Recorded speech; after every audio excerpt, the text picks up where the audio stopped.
Recordemos que en la clase pasada estábamos hablando acerca de Filipenses 2, ¿sí? Que habla acerca de una mente humilde, cómo yo permanezco humilde a pesar de que tenga cierto cargo, a pesar de que tenga cierta sabiduría, a pesar que tenga cierto conocimiento.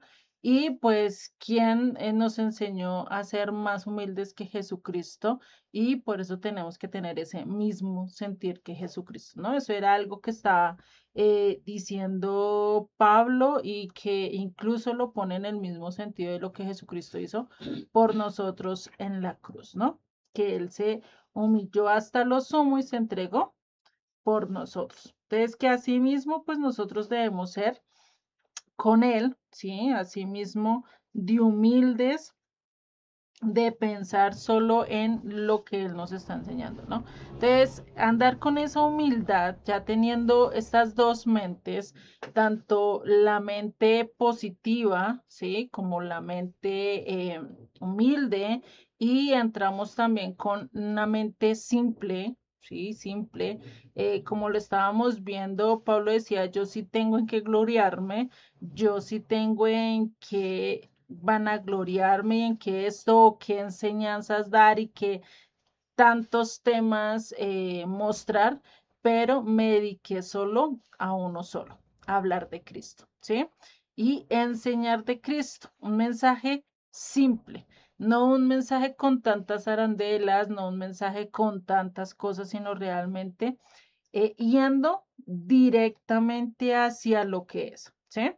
Y no solo eso, sino que ahí también está hablando de que no le era molesto estar repitiendo y repitiendo y repitiendo como olorito mojado las mismas cosas, ¿no? Él decía, para mí antes es mejor, hasta que ustedes lo aprendan, no pasaremos a otro punto, ¿no?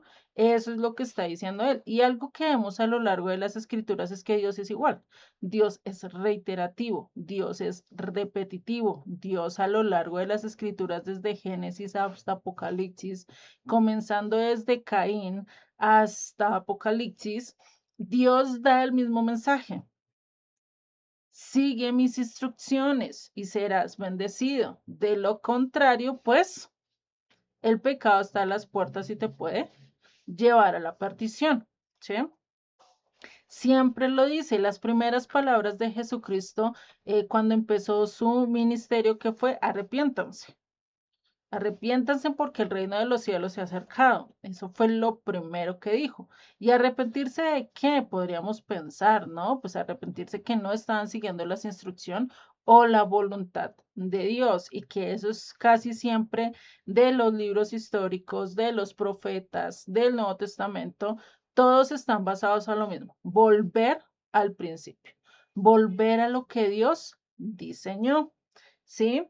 Y fuera de eso estaba hablando en el verso 2 de Filipenses 3, que es ya lo que estamos viendo de una mente simple.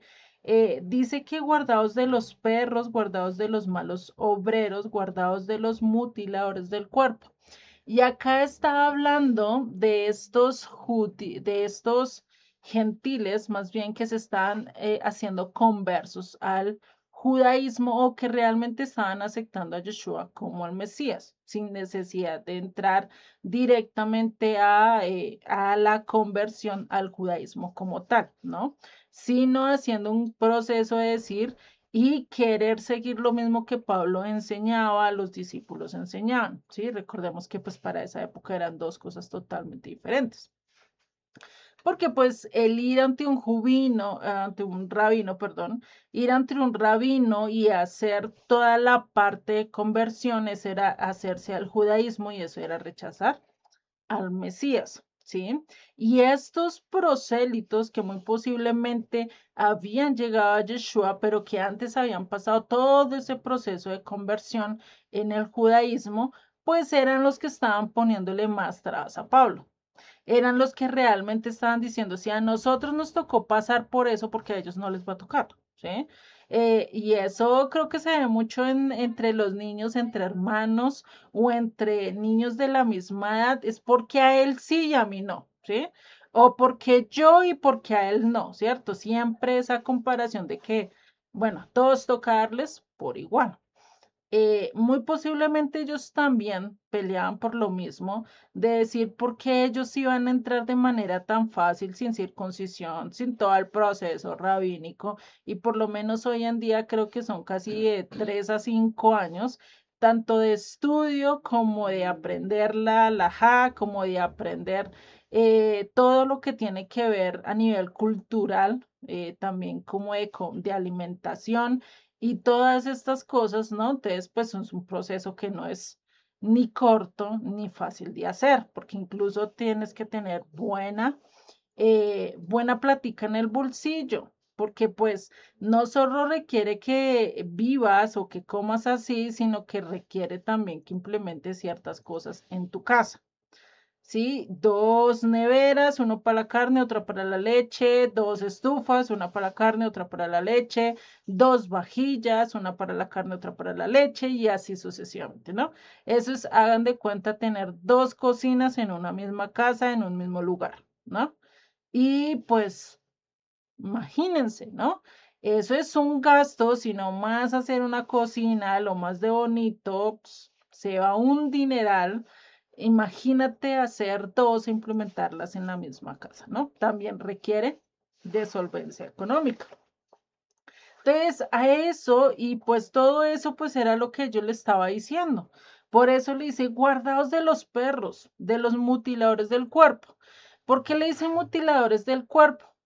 Porque solo se habían hecho la circuncisión física, pero la del corazón no estaba. Por eso se le dicen mutiladores del cuerpo. Es lo mismo que yo voy y me mutilo la oreja porque me quiero parecer a otra persona y ya, ¿sí? Pero no hubo un cambio realmente interno dentro de mí, solo un cambio estético, mutilarme, ¿sí? Porque sí, o por X cosa, ¿no? Cuando realmente, cuando habla de la circuncisión física, primero tiene que haber una circuncisión espiritual, ¿sí?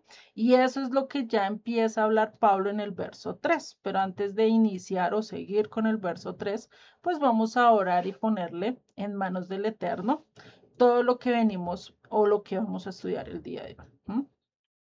Señor y Padre, gracias, gracias Señor por todo lo que nos has enseñado, por permitirnos estar acá, por permitirnos buscarte, aprender de ti, añorarte, Padre. Te pido que seas tú el que dirijas esta clase, que tomes el control, que nos enseñes a vivir de acuerdo a tu palabra y sobre todo a tener esa mente simple, enfocada realmente en lo importante, en lo trascendental, en lo eterno, Padre.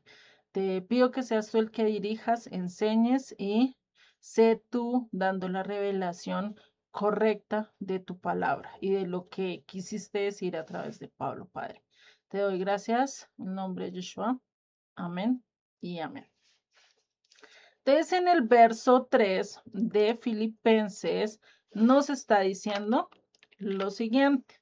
Dice en el verso 3, porque nosotros somos la circuncisión, los que en espíritu servimos a Dios y nos gloriamos en Cristo Jesús, no teniendo confianza en la carne. Y acá hay que entender esta parte, no teniendo confianza en la carne. Cuando habla de no tener confianza en la carne, ¿sí? Estoy acá no teniendo confianza en la carne. Uy, estoy... eh, ¿Listo? Cuando dice no teniendo confianza en la carne, es que no solo es circuncisión física, sino más circuncisión del corazón. Por eso dice los que en espíritu servimos a Dios. Porque primeramente mi corazón debe estar seguido a lo que Dios está diciendo. Por eso tengo que estar en espíritu sirviendo a Dios. Antes de mirando la carne, antes de mirar las apariencias, antes de irme a eso, pues tengo que estar directamente en lo que Dios me está diciendo, ¿sí?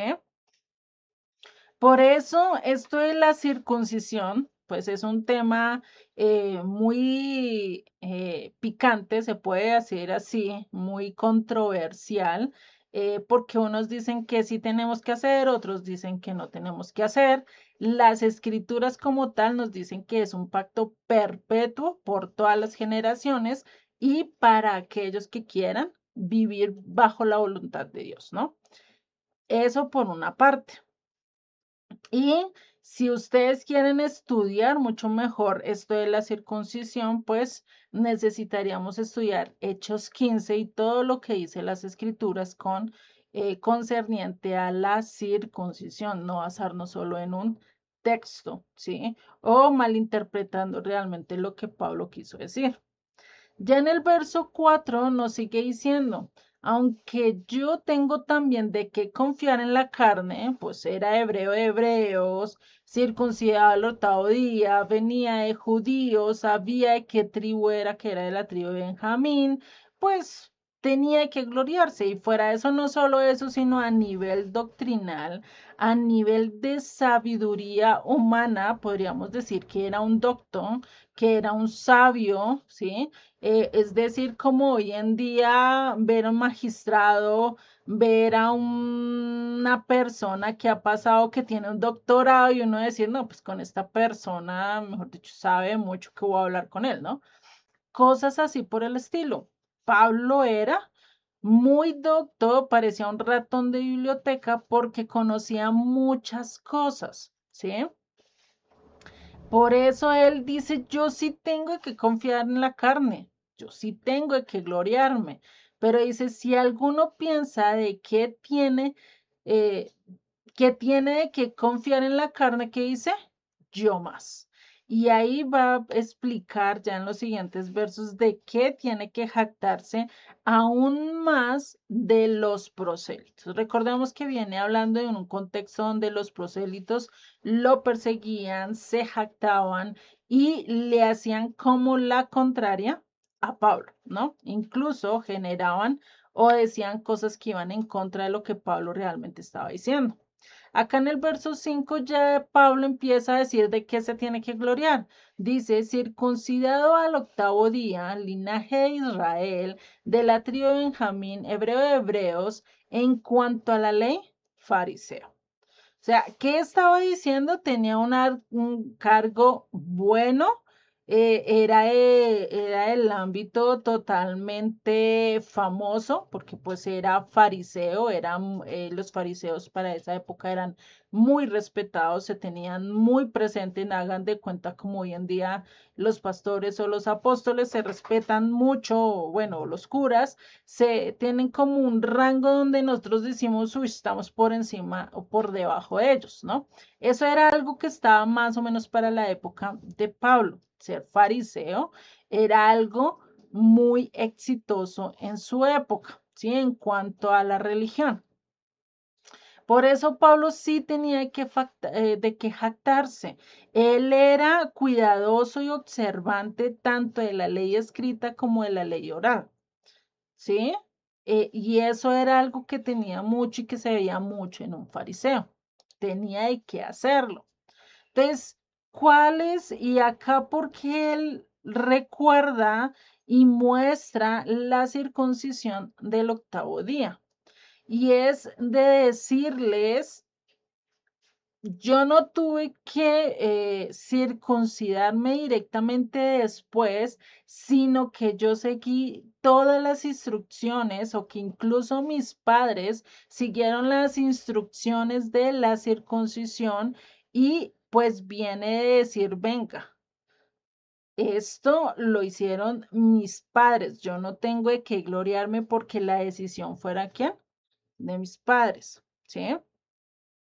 Por eso les estaba diciendo a ellos mismos, venga, ustedes son conversos, ustedes no tienen de qué jactarse, ustedes están gloriando de sí mismos por seguir una instrucción que ya Dios había dado y que era el octavo día, al cual ellos lo estaban haciendo demasiado tarde, ¿no? Es como casi Pablo les está diciendo, venga, porque te jactas de algo que fue Dios que instruyó y que solo tú estás obedeciendo, ¿sí?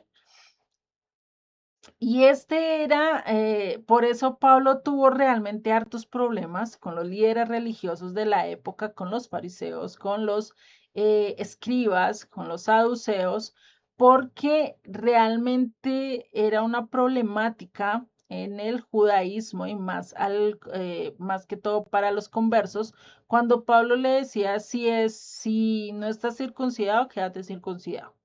¿Sí? ¿Por qué? Porque el circuncidarse, pues traía muchos problemas para esa época. No solo al momento de convertirse, porque si tú lo hacías con un rabino tenías que repudiar a Yeshua, a Jesucristo. No solo eso, sino también a nivel de medicina. ¿Por qué se hacía y por qué se circuncidaba el niño al octavo mes? Porque era mucho más fácil la restauración, porque era mucho más fácil todo el proceso de la circuncisión, ¿sí? No había tanto problema a nivel de cuidados, no había tanto problemas a nivel de enfermedades, ¿sí? Era mucho más fácil que ya a edad avanzada. ¿Por qué? Porque a edad avanzada ya hay ciertas cosas que se demoran mucho más. Fuera de eso, pues el proceso para esa época no había anestesia, no había quirúrgicos, no había cirujanos, no había sedantes, no había antibióticos, no había nada de esto. Era carne viva, imagínate. Y más esa parte que es tan sensible, ¿sí? Pues, no es nada fácil hacer un procedimiento ahí a carne viva. Entonces, a eso es a lo que Pablo también le estaba diciendo, ¿sí? Por eso, todo el problema que Pablo tenía no era tanto con los líderes como tal, sino con aquellos que se había convertido porque habían pasado por un proceso difícil. Por eso casi siempre aquellos que peleaban porque todos hicieran la circuncisión, casi siempre eran prosélitos. Porque a un judío que viene de nacimiento de 8 días, ¿cuándo se preocupa por la circuncisión? Nunca, porque el que se preocupó por la circuncisión, ¿quiénes fueron? Sus padres. Ellos no tuvieron elección, ellos no tuvieron que pasar por el proceso de hacerse la circuncisión o pensar si tenían o no tenían que hacerlo, ¿sí? Los que tomaron la decisión, ¿quiénes fueron? Sus padres. Y esto por eso es que ellos, incluso los prosélitos, se podrían decir, se sentían un poquito más judíos que incluso los que habían nacido de forma natural, por el simplemente hecho de tomar la decisión de circuncidarse, cuando realmente no era así, ¿sí? El que te hiciera la circuncisión, eso no decía que fueras más o menos judío, siendo natural o siendo converso. ¿Por qué? Porque lo importante es el corazón. Lo hemos visto a lo largo de las escrituras. Hay muchos que eran judíos, que venían de cuna muy instruida, los padres eran muy dedicados a Dios, pero sus hijos fueron todo lo contrario y aún así tenían la circuncisión en la carne. Ejemplo de esto fue Manasés, hijo de Ezequías. Ezequías fue un gran rey que gobernó sobre Israel, que vivió sobre Israel, que instruyó al pueblo de acuerdo a la voluntad de Dios, pero cuando tuvo a su hijo Manasés, su hijo se volvió en contra de todo lo que era de Dios. Absolutamente todo. ¿Sí? Trato de quemar la Torah, hizo todo lo que posiblemente hoy podríamos decir un satánico haría, ¿sí? Imagínense, un rey que vivió de acuerdo a la voluntad de Dios, tuvo un descendiente, el cual pues Ezequías también cumplió toda la instrucción, lo circuncidó al octavo día, le enseñó las instrucciones, todo eso, pero a medida que creció Manasés, tomó el camino contrario del padre, hizo todo lo contrario, ¿sí? Entonces, ahí podemos ver que lo que más vale es la circuncisión del corazón que de la carne. Porque la carne, si tú tienes esa circuncisión, puede ser apariencia y listo. Y todos pueden decir, uy, este es muy juicioso, cumple las leyes. Pero internamente, ¿quién es el único que puede detallar realmente internamente si estamos o no estamos circuncidados? Pues Dios, ¿no? Por eso les dice perros, por eso les dice guardados de los perros, guardados de los malos obreros. ¿Por qué? Porque eran hombres que se hacían muy santos, pero realmente en su interior se estaban dejando llevar por sus deseos, por su arrogancia, por su prepotencia, ¿sí? Y por eso le dice, se mutilan el cuerpo. Porque ¿qué lo estaban haciendo? No tenía un significado real el que se hicieran la circuncisión porque no estaban actuando de acuerdo a la voluntad de Dios y de acuerdo a sus principios, ¿sí? Que Él les decía, primero me tienen que llegar y obedecer con un corazón dispuesto a mí, circuncidar el corazón. Y esa es la parte más difícil, ¿sí? Porque al circuncidar el corazón es yo aceptar que no valgo nada, sino que Dios es todo para mí, ¿sí? Por eso casi siempre el que se cumplía la circuncisión y de quién dependía la circuncisión dependía de los padres. Si los padres eran conversos, si los padres querían seguir la voluntad de Dios, si los padres obedecían a Dios, pues el papá era el responsable de llevar a cabo la circuncisión. Imagínate un niño recién nacido de 8 días gritándole, papá, papá, circuncídame. Y lógico, lo que menos quiere un niño chiquito es que le hagan un maltrato, ¿cierto? Porque lo único que saben es hacer llorar, ¿sí? Gritar. Para pedir comida, lloran. Para que le cambien el pañal, lloran. Para todo es llorar, ¿sí? Y lo que menos quieren es que les maltraten, ¿cierto? Entonces, imagínate llevar al niño en la circuncisión, así como lo vemos, si el padre o la madre llevando a su hijo directamente a hacer esta parte. La persona como tal no tenía la oportunidad de decir sí, pero la circuncisión del corazón, ¿de quién depende? De Dios. No depende ni de nosotros, no depende ni de que seamos justos, de que llevemos un apellido, que tengamos genealogía, depende de Dios, ¿sí? No depende de nosotros, totalmente del Padre Celestial, porque por más que nosotros querramos, y como lo dice Pablo, porque aunque nos pongamos, aunque corramos, aunque queramos, es solo por la misericordia de Dios que Él escoge a quien realmente va a circuncidar el corazón, ¿sí? Por eso podemos ver que incluso a lo largo de las escrituras, muchos prefirieron irse en contra de Dios. Y no fue porque Dios no quiso circuncidar su corazón, sino que porque su corazón y sus deseos estaban lejos de Dios, ¿sí?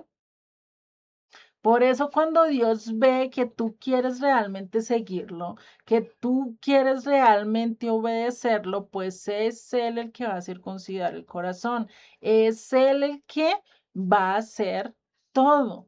Por eso Pablo dice, yo sí tengo que jactarme, tengo el apellido, tengo genealogía, tengo la circuncisión, estoy observando la ley, estoy siendo sabio también porque soy ratón de biblioteca, soy un erudito en cuanto al conocimiento humano, pues tenía que gloriarse. ¿De qué van a gloriarse? Pero también es ridículo, también es absurdo coger y decir que, eh, que, em, que eso lo hace por él mismo.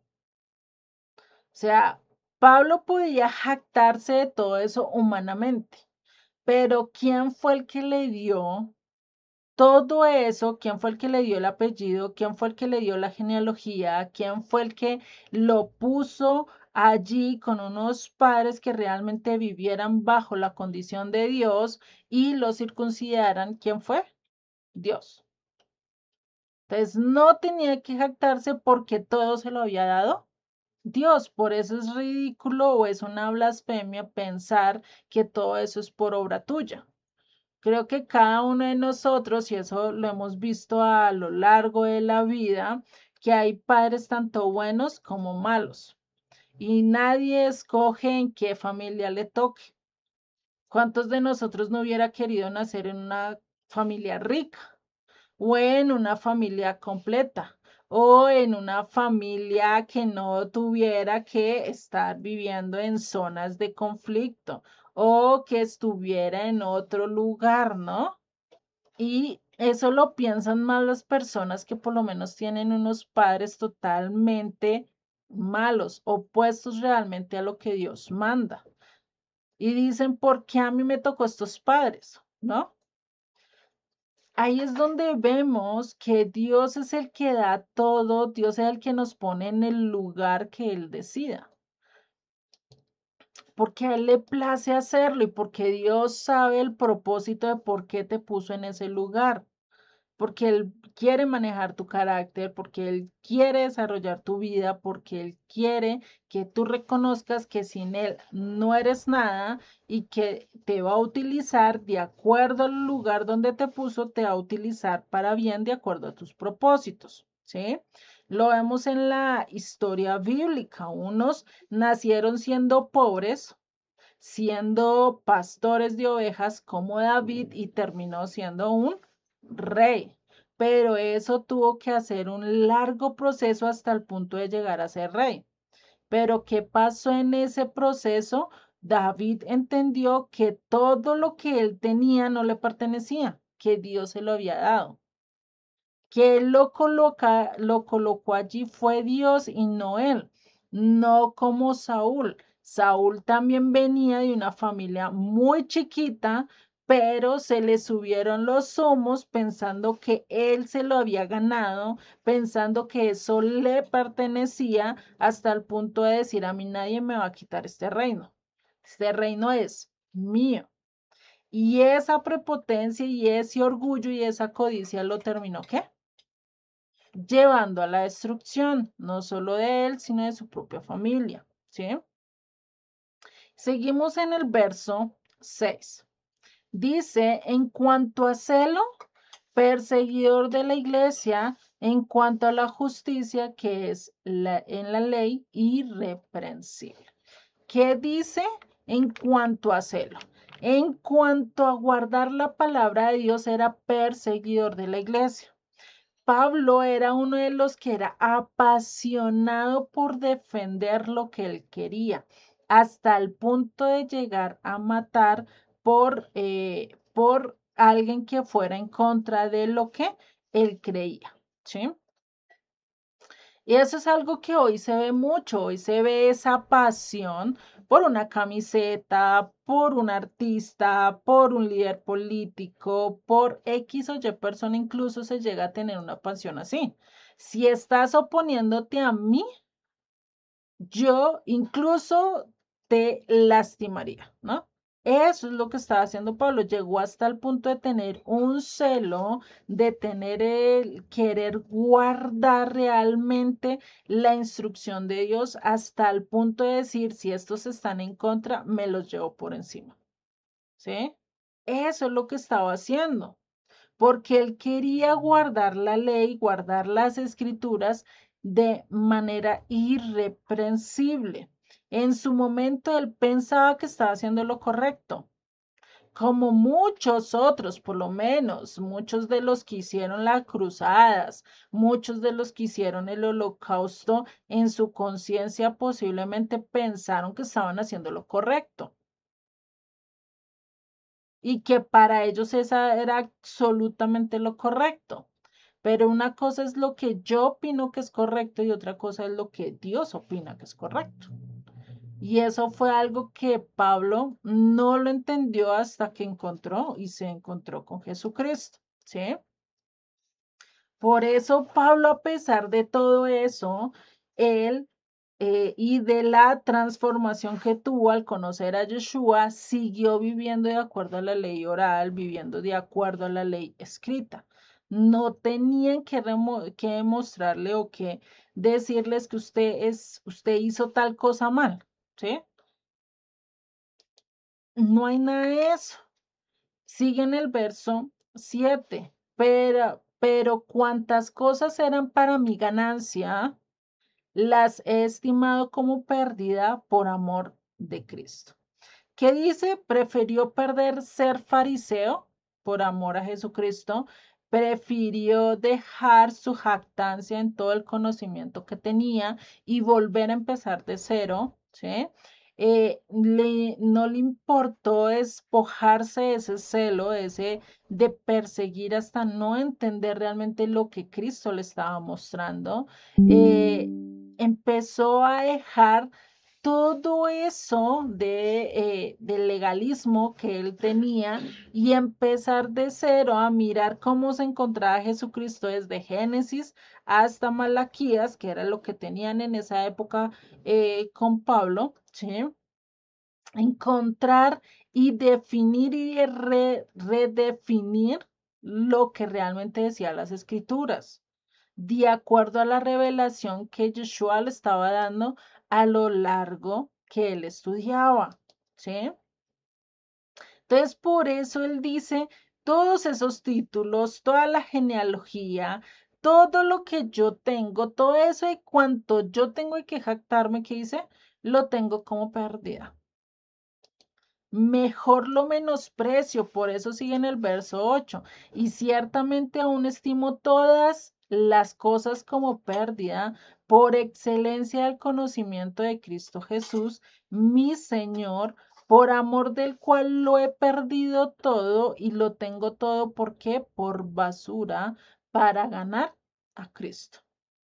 O sea, ¿qué dice? Por más que tenga el conocimiento humano, por más que sea ratón de biblioteca, por más que sea el fariseo más famoso del momento, todo eso lo tengo por basura. Porque al momento de conocer a Cristo, porque al momento de entender su llamado, porque al momento de tener ese encuentro con Él, entendió que su camino estaba llevado por su propia opinión, más no por lo que Dios realmente estaba mostrando en sus escrituras. Por eso le tocó hacer una revelación, una renovación de su doctrina, sacar lo malo, dejar lo bueno y empezar a evaluarse él mismo y empezar a mirar cómo estaba llevando su vida y si todo lo que él creía realmente era de acuerdo a lo que Jesucristo dijo, de acuerdo a lo que Yeshua enseñó. Le tocó redefinirse totalmente, ¿sí?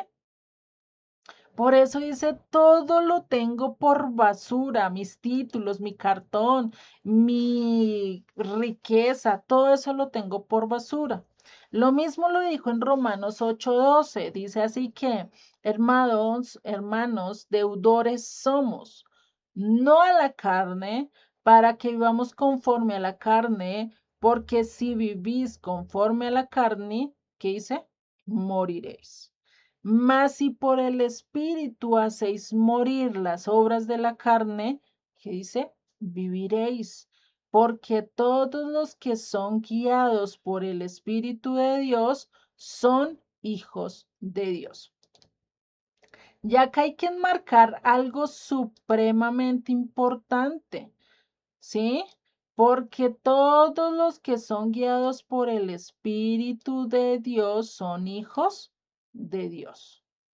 Si nosotros somos guiados por Dios, pues de lógico que tenemos que hacer la voluntad de Dios. Y para eso tengo que morir a mi propia carne. Para eso tengo que morir a mis opiniones. Para eso tengo que morir de la jactancia que tengo o de lo que debo demostrar. Tengo que morir a mí. Lo mismo que habla Jesucristo en Mateo 5:3, que dice, dichosos o bienaventurados los pobres en espíritu.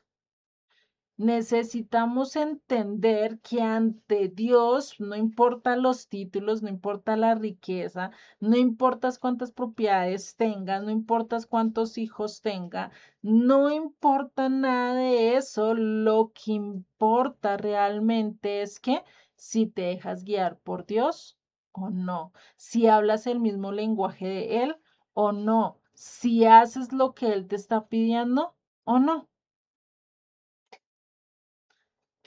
Porque es que Él es el que convence, Él es el que cambia. Nosotros no podemos ganar las almas de los demás porque nosotros no podemos cambiar las almas de los demás. Si no puedo cambiar mi propia alma, yo cómo le voy a entregar a Dios y le digo, mire, yo traje estas 10 personas a tus pies. No, lo que yo le puedo decir, mira Dios, yo le hablé a estas 10 personas. Eso es lo único que yo le puedo decir a Él. Porque del resto, ¿quién es el que convence? ¿Quién es el que cambia? ¿Quién es el que redarguye? ¿Quién es el que transforma? ¿Quién es el que redime? ¿Quién es el que salva, circuncida plenamente y completamente? ¿Quién es? Dios. Nosotros solo somos un instrumento. Por eso yo como persona tengo que morir a la carne, tengo que morir a mis deseos, tengo que morir a mis opiniones, tengo que morir a lo que yo creo o cuál sea mi doctrina y empezar a mirar cuál es realmente el fundamento en Dios, cuál es realmente el que debo de seguirlo a Él y dejarme guiar por el Espíritu de Dios. De lo contrario, no. Y esto lo vemos con los mismos discípulos. Antes de que los discípulos recibieran la guía del Espíritu Santo en Hechos 2, ¿ellos qué hacían? Seguían a Yeshua como un niño chiquito que a donde su padre le diga, pero no está pendiente ni qué hace, ni cómo lo hace, ni por dónde va, ni por dónde camina, nada. No se da cuenta de nada. Pero llega un momento en que ese niño ya toca empezarlo a soltar, toca dejarle las riendas sueltas. ¿Y qué pasa cuando le toca ir por el mismo lugar que su papá lo llevó varias veces? Y nunca puso cuidado por dónde lo llevaba. Se va a perder. ¿Por qué? Porque ya su papá no estaba, pero sí necesitaba esa guía que él anteriormente le había dado. Y eso es lo que Dios nos deja a través de su espíritu. Con ese soplo divino, con el soplo del apartado, es que Él nos va a dar la sabiduría y nos va a direccionar realmente al camino correcto. Ahí es donde entra si le obedecemos o no le obedecemos, ¿sí? Recordemos que en nosotros no hay absolutamente nada digno, ni podemos decir tengo la sabiduría más grande del mundo.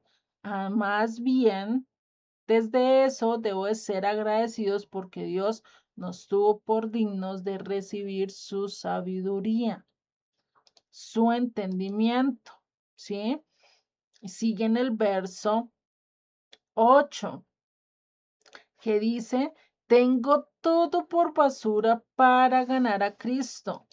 Eso quiere decir que yo tengo que morir a mis obras, entregar mi vida, mi yo, lo que yo creo en la cruz, crucificarme junto con Él para que viva Él en mí.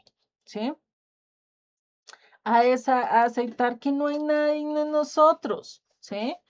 Por eso, si una persona es desagradecido, ¿qué hace?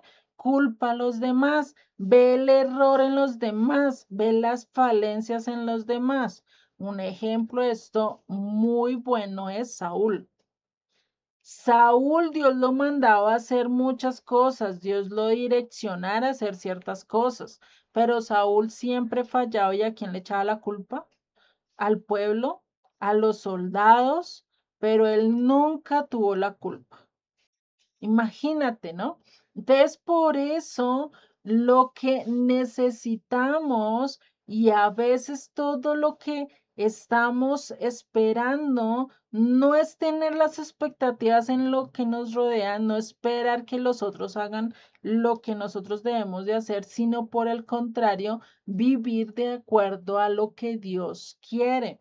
En vez de tener expectativas, en vez de mirar al hombre y pensar que este hombre me va a salvar o que este otro hombre me va a salvar, no, porque eso te va a amargar, porque eso te va a cansar, porque si tú tuviste expectativas en tu matrimonio, en tu esposo, y tu esposo no las cumplió, pues vas a vivir amargado. Si tienes expectativas en tu hijo y tu hijo nunca cumple esas expectativas, vas a vivir amargado. Y así sucesivamente. Para eso, lo único y en el único que sí podemos tener expectativas totalmente altas y que las va a cumplir es ¿quién? Dios, nada más, ¿sí? Por eso en Isaías 64:6 que nos dice, si bien todos nosotros somos como suciedad y todas nuestras justicias como trapo de inmundicia, y caímos todos nosotros como la hoja, y nuestras maldades nos llevaron como el viento. Así somos nosotros. Nosotros realmente la mayoría de las veces somos como una hoja que se deja llevar por diferentes doctrinas. Ay, no, que la filosofía esta, no, que el pensamiento esto, no lo que dice Julanito, no lo que dice Sutanito, no lo que piensa Perensejito, ¿sí? Y estamos así en vez de buscar ir directamente a la raíz que realmente es mi fundamento, que son las escrituras, y Yeshua que nos muestra lo verdadero. Por eso lo único que merecemos, de acuerdo a lo que dice Isaías 64, que nuestras obras, que nosotros incluso somos suciedad, somos trapos de inmundicia, ¿qué es lo único que merecíamos?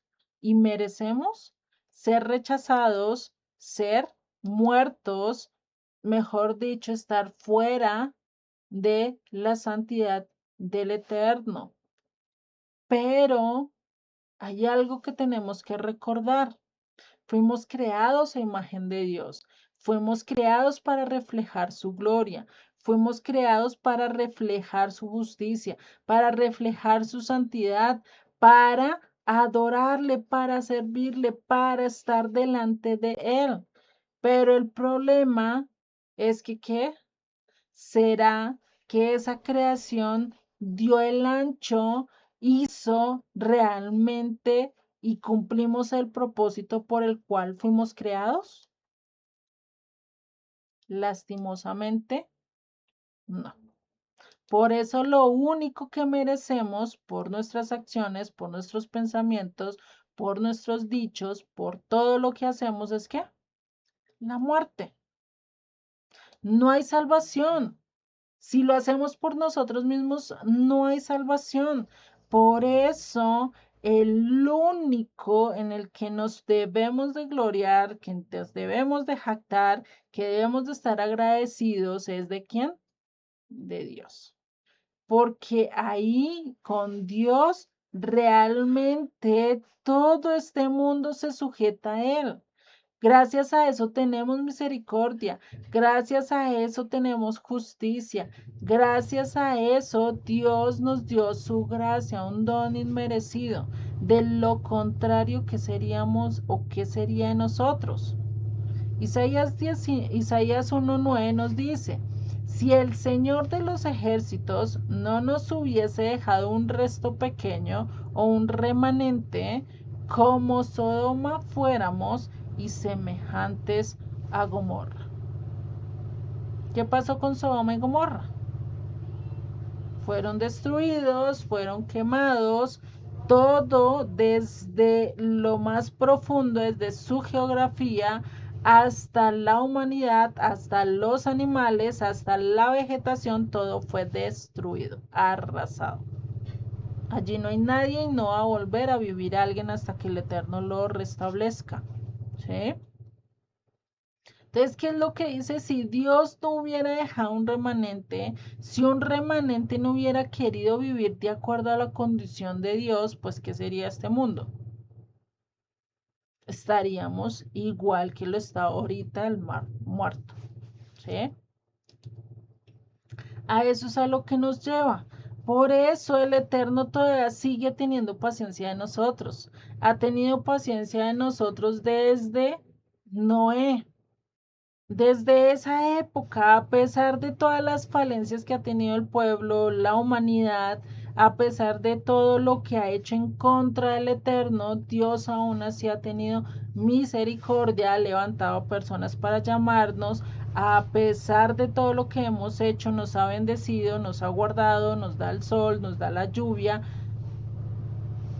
a pesar de lo malos que somos, Él sigue teniendo misericordia de nosotros, Él sigue dándonos su gracia. Por eso necesitamos bendecirle, ¿m? Agradecerle, vivir de manera simple que le agrade a Él con una buena actitud, ¿sí? Porque si desaprovechamos esto, si cuestionamos todo como lo vimos al principio y lo vemos todo lo que estamos pasando como un problema, como que algo que no tiene salida, en vez de verlo como un negocio, como una oportunidad de llegar y negociar con Dios, es decir, sí saber que podemos prosperar en Él, que a medida que yo voy haciendo su voluntad, Él me va prosperando, Él me va ayudando, Él va circuncidando mi corazón, pues voy a poder llegar a lo que Él me está diciendo. Por eso cuando nosotros tenemos una mente simple, conceptos simples, vivencia simple, sabiendo que todo depende de Dios, que no es mi conocimiento, que no es mi jactancia, que no es todo lo que yo hago, sino es gracias a su voluntad, gracias a su amor, gracias a que el Padre se compadece de nosotros y nos quiere dar misericordia y que somos sus siervos, pues es el vivir de manera simple. Por eso ya el capítulo 4 nos empieza a hablar ya de que de una mente enfocada. Ya empezaste a cambiar tu vida, ya no ves todo negro, sino ahora lo ves positivamente. Sacas de lo malo lo bueno. Después de eso empiezas a vivir humildemente, queriendo ser enseñada, queriendo ser capacitada por Dios para cumplir su obra, queriendo ser circuncidado el corazón para que sea Él el que haga la obra, para que sea Él el que me guíe, para que sea Él el que me lleve a toda verdad y sabiendo que tengo que vivir de la manera más simple posible. Sabiendo que yo no tengo que llegar a todo el mundo y gritarles que ustedes partida de pecadores por esto, no, sino empezar a enseñar desde lo más simple. Dios te amó, Dios dio a su hijo, Él se entregó, te llevó, hizo esto, hizo aquello por ti antes de señalarlo porque no somos quienes para juzgar, porque deberíamos juzgarnos primero a nosotros mismos. Cuando vamos con eso y empezamos a tener una mente enfocado realmente en lo principal, en lo verdadero, en lo que realmente va a circuncidar tu corazón, pues realmente vas a poder estar feliz. Realmente vas a tener ese gozo. Por eso en el verso 4 nos dice, regocijaos en el Señor siempre. Y otra vez os digo, regocijaos. Y lo reitera. Pablo lo repite. En un contexto, recordemos que él escribe esta carta estando en dónde? En la cárcel. En una situación totalmente pérrima, fea, que no era algo bueno y que creo que ninguno de nosotros quisiera pasar, ¿no? Y aún así, él le da ese contexto de diciendo, regocíjate en el Señor siempre, regocíjate, sin importar las circunstancias, sin importar lo que está pasando. Sean humildes, sean sencillos y vive gozoso, ¿sí? Sigue el verso 5.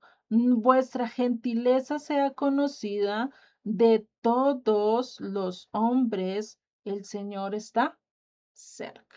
Vuestra gentileza. Que todos te conozcan por ser amable, por ser generoso, por ser de carácter armonioso, ¿sí? Por estar pensando en los demás, por estar ayudando a los demás, por querer estar en atento, en cuidado, ¿sí? No solo porque allí vas a sacar un pedazo de torta, una ganancia, sino porque realmente quieres mostrar el carácter de Jesucristo. Lo mismo que Jesucristo hizo hacerlo nosotros, ¿sí? Por eso que dice el Señor está cerca, ¿sí? Nuestra mente debe estar totalmente enfocada en quién? En Dios, en Yeshua. No puede estar enfocado en la doctrina, no puede estar enfocado en el pensamiento, en X o Y persona, debe estar enfocada toda y rotundamente en Dios, ¿sí? Por eso si nosotros nos enfocamos en que Dios está allí, en que la condición que tenemos es pasajera, si nos enfocamos en la eternidad, pues realmente vamos a ir viviendo de acuerdo a su voluntad. Por eso nos vamos a alegrar. Él tuvo esa convicción, él vivió ese pensamiento, él estuvo de acuerdo a lo que él decía aquí en Yeshua. Yeshua sabía y entendía que lo mejor era estar pensando siempre en los demás. Por eso él no se preocupó en generar ganancias, en cuántos cartones tenía, en cuánta doctrina pensaba, sino realmente en seguir la voluntad de Dios. Por eso, lo que vemos en este mundo debemos de tener siempre que las aflicciones, los problemas, todo es pasajero, temporal, ¿sí? Todo es pasajero, todo es temporal, nada va a durar para siempre. Y eso era algo que Pablo entendía. Pablo comprendía muy bien que el estar en medio de esa cárcel, que el estar en medio de esa situación, que iba a pasar era pasajero, era momentáneo, que tarde o temprano iba a salir y iba siguiendo a hacer lo que Dios le mandó, ¿sí? Por eso le dice, gózate, alégrate, mantén tu mirada puesta en él, ¿sí? Perdón. Y vivir de acuerdo a lo que él está diciendo. ¿M? Andar de acuerdo a su voluntad, en vez de estar pensando que esta vida es problemática, caótica, ver como si cada circunstancia fuera un pedido más donde Dios quiere forjar tu carácter, donde Dios quiere mostrarte en ti que hay que tener más paciencia, que hay que tener esto y que todo lo que estás pasando es un reflejo de Él hacia los demás. ¿Cómo yo me voy a enojar? ¿Cómo yo me voy a enojar porque Dios me está poniendo esta enfermedad y a través de esta enfermedad puedo traer a mi familia a los pies de Dios? Dependiendo de cómo yo me comporte, dependiendo de cómo yo vea las circunstancias, dependiendo de cómo Dios me utilice en medio de ello, pero para eso también necesito que dejar que sea Dios el que procese mi vida. Porque no cualquiera le gusta estar enfermo, no cualquiera le gusta estar en bancarrota, no cualquiera le ve el lado positivo a estas cosas. Son muy pocos de los que han llegado a bancarrota y se han levantado y han forjado otra vez una empresa, han forjado otra vez una fortuna. Son muy pocos que han tocado otra vez el piso y se han levantado. Porque si dicen, acá caí, acá ya lo hice mal, ya no tengo cómo levantarme.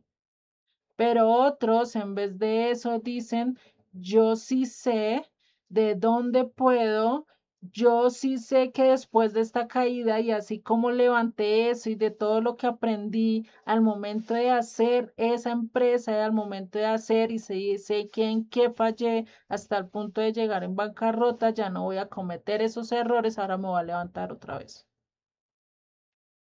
Cuando entiendo eso, que mi vida ya no es problema, ya no es circunstancia, sino es un negocio en el que yo estoy invirtiendo y en el que yo, mientras tanto, me establezca de acuerdo al principio de Dios y viva de acuerdo al principio de Dios, voy a tener mejores ganancias, voy a tener mejores recompensas y voy a tener un mejor futuro que es vivir bajo la vida eterna, pues definitivamente, ¿quién está perdiendo? Aquel que vea la vida como un problema y vea que el vivir para Cristo es totalmente lo peor. Por eso Pablo se alegraba cuando lo latigaban, por eso Pablo se alegraba cuando lo metían en la cárcel, por eso Pablo decía, gózate, alégrate en medio de esas circunstancias, ¿sí? Por eso, cuando tu familia no te soporte, tus amigos no te soporten, ¿qué vas a hacer? ¿Cómo vas a actuar? ¿Qué les vas a decir? ¿Sí? Imagínate cuando el Señor esté cada vez más cerca, cuando las tribulaciones estén empezando a llegar, cuando los tiempos difíciles lleguen, esos tiempos de apocalipsis, donde dice que todos te van a entregar, que te van a mirar con odio, que te van a mirar así. ¿Cómo actuaríamos? ¿De acuerdo a la misericordia de Dios, de acuerdo a la voluntad de Dios, alegrándonos porque hemos sido tenidos por dignos de ser perseguidos por su nombre, por sus enseñanzas, por vivir de acuerdo a su voluntad? Y en medio de eso nos vamos a gozar porque ya está cerca su venida, porque el rey ya va a reinar, ¿sí? O serás la persona más miserable porque de acuerdo a la perspectiva de hoy en día, el vivir así es que lo peor es ser miserable, es no ser bueno, pero nosotros debemos de mantener nuestra mirada en esa esperanza de la resurrección de los muertos. Y ahí ya nuestra vida no va a ser miserable. Por eso Jesucristo bien colocó esa parábola de el Lázaro y el rico, mostrando que Lázaro pasó dificultades, vivió de la manera más mala, ¿sí? Vivió circunstancias totalmente difíciles, pero él estuvo y pudo estar en el seno de Abraham, mientras que el rico, que lo tuvo todo, que tuvo opulencia, que ganó de todo, pero se olvidó de Dios, pero se olvidó de seguir las instrucciones de Dios, terminó ¿en dónde? En el infierno. Y queriendo hablar y queriendo impactar a Dios y queriendo llegar a lo que Dios le estaba diciendo, y este hombre al momento de verse allí y decir, venga, yo quiero ir a hablarle a mis familias, yo quiero mostrarles que ese camino que yo tomé es el incorrecto. ¿Y qué le dice Dios? No, ellos ya tienen la ley, ellos ya tienen la palabra, ellos ya tienen los profetas y si no le creen a ellos, ¿cómo te van a creer a ti? Imagínate, ¿no? Y eso es lo que nos está diciendo. Por eso esa mente enfocada debe estar ¿de qué? En lo que Dios está diciendo. Por eso Pablo muy bien en 1 Corintios 15:32 que dice, si como hombre batallé en Éfeso contra fieras, ¿qué me aprovecha? Si los muertos no resucitan, comamos y bebemos porque mañana moriremos. ¿Qué está diciendo? Si nuestra esperanza no está en la resurrección de los muertos, si todo esto que estamos viendo a lo largo de las escrituras es mentira, pues ¿para qué preocuparnos por el día de mañana? Vivamos, comamos, tiremos la casa por la ventana, démosle rienda suelta a nuestros deseos, a los placeres de la carne, y para qué rendirme a la voluntad de Dios. Pero, ¿qué tal si todo lo que dice la escritura es verdad? Pero, ¿qué tal si el depender de Dios, el vivir de acuerdo a la voluntad de Dios, realmente me va a llevar a un lugar mejor, a dejar de vivir de acuerdo a lo que el mundo dice. Entonces, ahí es donde mi esperanza se radica en vivir de acuerdo a lo que Dios me está diciendo, de acuerdo a lo que Dios me está llamando a hacer, y es tener mi mente enfocada en Él y en esa esperanza de que Él va a venir a reinar y de que Él va a reinar y de que Él va a estar en este mundo, en esta tierra, juzgándola y dando una paz que sobrepasa todo entendimiento y que va a juzgar con justicia, con equidad, ¿sí? Y nos va a mostrar realmente un reino apacible, un reino totalmente contrario a lo que hemos vivido con el reino de los hombres, ¿sí? Por eso, esta carta a los filipenses nos llama y nos exhorta a tener esta capacidad de cumplir y tener en nuestras vidas estos 4 puntos importantes. El vivir con una mente optimista, el vivir con una mente humilde, con una mente simple y una mente enfocada en lo verdadero, en lo que Dios mandó, en lo que Dios ordenó. ¿Para qué? Para que ya no vamos amargados, para que ya no vivamos en lo que el mundo dice o en lo que el mundo hace, sino en lo que realmente Dios nos está mostrando a través de su palabra. Y esto lo podemos ver a lo largo de las escrituras. David, a pesar de que fue perseguido a muerte, a pesar de que le tocó huir al desierto, a pesar de que le tocó vivir en tierra extranjera porque el rey lo quería matar, a pesar de todo eso, él vivió gozoso, confiando en que Dios lo iba a llevar a cumplir el propósito en su vida. Lo mismo lo vemos a lo largo de las escrituras con los diferentes reyes, con los diferentes hombres que se levantaron, incluyendo a Jesucristo, a Yeshua. Yeshua fue gozoso a entregar su vida por nosotros porque él sabía que el fruto era grande, porque él sabía que eran muchos los que iban a creer y que gracias a su muerte, gracias a su entrega, gracias a que él se sacrificó por nosotros, es que nosotros podemos otra vez acercarnos a él, podemos vivir otra vez para él, podemos realmente entender su llamado y llegar a él y salvarnos y rescatarnos. Él fue esa arca que nos salvó y nosotros somos esa familia de Noé que a través de su sangre, a través de su resurrección, es que nosotros podemos entrar otra vez en el pacto. De lo contrario, no. Y ya para finalizar esta carta a los filipenses, ¿sí? El texto a memorizar es el siguiente, Filipenses 4 al 5, ¿sí? Capítulo 4, versos 4 al 5. Regocijaos en el Señor siempre, otra vez os digo, regocijaos. Que vuestra gentileza sea conocida de todos los hombres. El Señor está cerca. Esto marca lo que nosotros realmente debemos de vivir con una mente optimista. Mírale siempre el lado bueno a todas las cosas y regocíjate aún en medio de las circunstancias difíciles.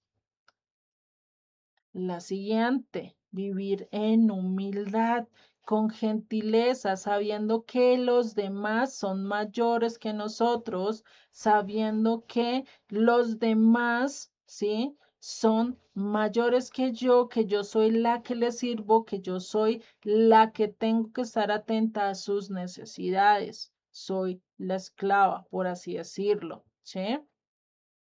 Fuera de eso, teniendo una mente simple, pensando que en eso de que el Señor está cerca, que su venida está pronta y que Él pronto va a reinar. Y por eso me tengo que enfocar directamente en Él. Si me mantengo en estas 4 mentalidades, mi vida va a cambiar radicalmente. Voy a vivir de acuerdo a lo que él me está diciendo, voy a vivir de acuerdo a su voluntad y voy a vivir a lo que él quiere, ¿no?